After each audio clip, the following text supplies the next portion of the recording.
আসসালামু আলাইকুম রহমাতুল্লাহি ওয়া বারাকাতুহু। আপোনালোকৰ ওপৰত আল্লাহৰ ৰহমত বৰকত আৰু শান্তি বৰ্ষিত হওক। আউযুবিল্লাহি মিনাশ শাইতানিৰ ৰাজিম। বিসমিল্লাহিৰ ৰহমানিৰ ৰহিম। খেদা খোৱা শয়তানৰ প্ৰচলনিৰ পৰা আল্লাহ তুমি আমাক ৰক্ষা কৰা। পৰম কৰুণাময় পৰম দয়ালু আল্লাহ তাআলাৰ নামত আৰম্ভ কৰোঁ।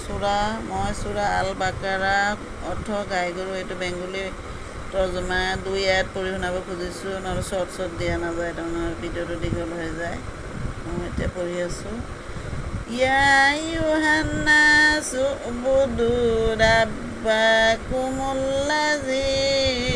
খালাকাকুম ওয়াল্লাযীনা মিন ক্বাবলিকুম লাআল্লাকুম তাত্তাকুন আল্লাযী জাআলা লাকুমুল আরদা ফিরাশা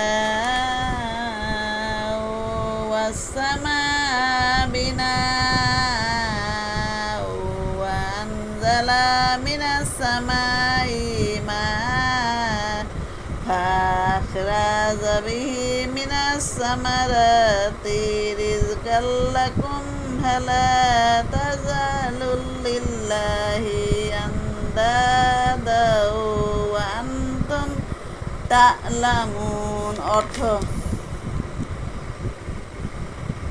হে মানুষ, স্বীয় প্রতিপালকের উপাসনা করো, যিনি তোমাদের এবং তোমাদের পূর্ববর্তীগণকে সৃষ্টি করেছেন। সম্ভবত তোমরা মুত্তাকি হতে পারো। যিনি পৃথিবীকে তোমাদের জন্য বিছানা ও আকাশকে ছাদ স্বরূপ করেছেন এবং আকাশ থেকে বাড়ি বর্ষণ করেন ও তো দ্বারা তোমাদের জীবিকার জন্য ফলমূল উৎপাদন করেন।